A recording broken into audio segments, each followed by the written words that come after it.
Assalamualaikum warahmatullahi wabarakatuh. Perkenalkan, nama saya Finda, 22180057 dari Prodi Pendidikan Bahasa Jepang. Baiklah, kali ini saya akan menyampaikan materi tentang administrasi layanan khusus. Yang pertama itu yang kita bahas adalah pengertiannya. Pengertian administrasi layanan khusus adalah suatu layanan yang secara khusus atau suatu usaha yang tidak secara langsung berkaitan dengan proses belajar mengajar dalam kelas. Namun, secara khusus diberikan oleh sekolah kepada para siswanya agar dapat lebih optimal dalam melaksanakan proses belajar.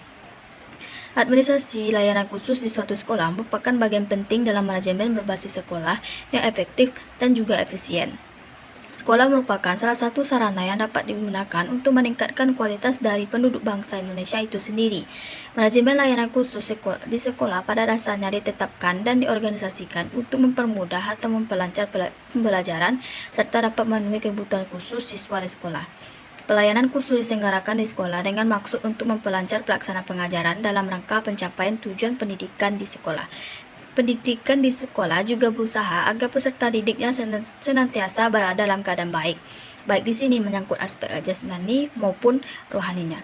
Dari uraian tersebut, dapat kita simpulkan bahwa manajemen layanan khusus adalah suatu proses kegiatan memberikan pelayanan kebutuhan kepada peserta didik untuk menunjang kegiatan pembelajaran agar tujuan pendidikan dapat tercapai secara efektif dan efisien.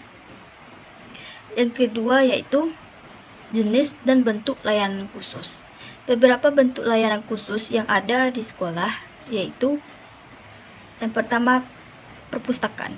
Perpustakaan merupakan salah satu unit yang memberikan layanan kepada peserta didik dengan maksud membantu dan menunjang proses pembelajaran di sekolah, melayani informasi-informasi yang dibutuhkan, serta memberikan layanan reaktif melalui koleksi bahan pustaka.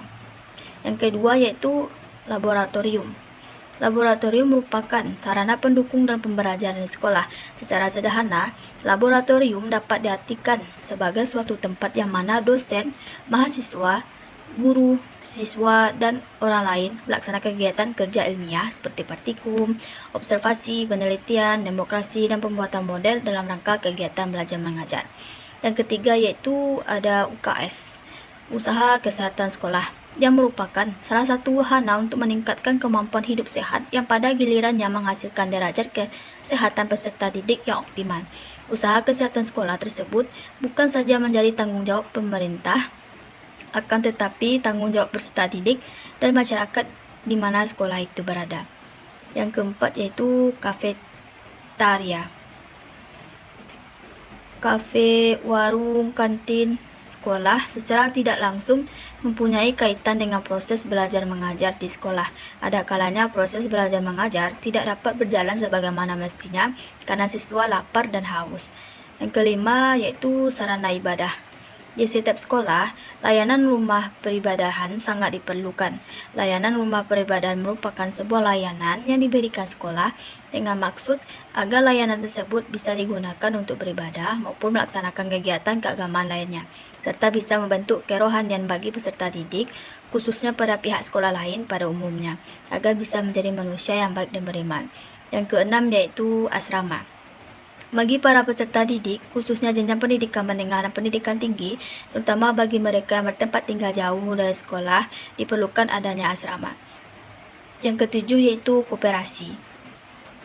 Koperasi merupakan kerjasama untuk mencapai tujuan suatu perkumpulan beranggotaan beberapa orang atau badan-badan yang bekerja sama dengan menggunakan asas kekeluargaan dalam menjalankan usaha serta untuk mempertinggi kesejahteraan jasmaniah para anggotanya. Yang kedelapan yaitu transportasi. Sarana transportasi bagi peserta didik merupakan sarana penunjang untuk kelancaran proses belajar mengajar. Peserta didik akan merasa aman dan dapat datang atau pulang dengan waktu yang tepat. Transportasi yang disediakan oleh pihak sekolah sangatlah diperlukan terutama bagi peserta didik di tingkat prasekolah seperti TK atau PAUD dan SD. Yang ketiga pembahasan kita yaitu peranan guru dalam administrasi layanan khusus. Jika dilihat dari salah satu peran guru dalam administrasi layanan khusus adalah dalam bidang layanan khusus asrama. Pengelola asrama adalah pengurus asrama dan pelaksana asrama sekolah. Pengurus asrama ini berjumlah 5-7 orang yang terdiri atas guru dan anggota Dharma Wanita sekolah yang bersangkutan serta diketuai oleh wakil kepala sekolah urusan kesiswaan. Masa kerja pengurus asrama dapat 3-5 tahun dan setelah itu perlu ada pilihan lagi. Untuk itu, sebaiknya kepengurusan asrama sekolah diatur dalam anggaran dasar dan anggaran rumah tangga atau disingkat dengan ADART yang ditetapkan oleh sekolah. Sekian materi yang dapat saya sampaikan. Bila ada yang salah, mohon maaf. Assalamualaikum warahmatullahi wabarakatuh.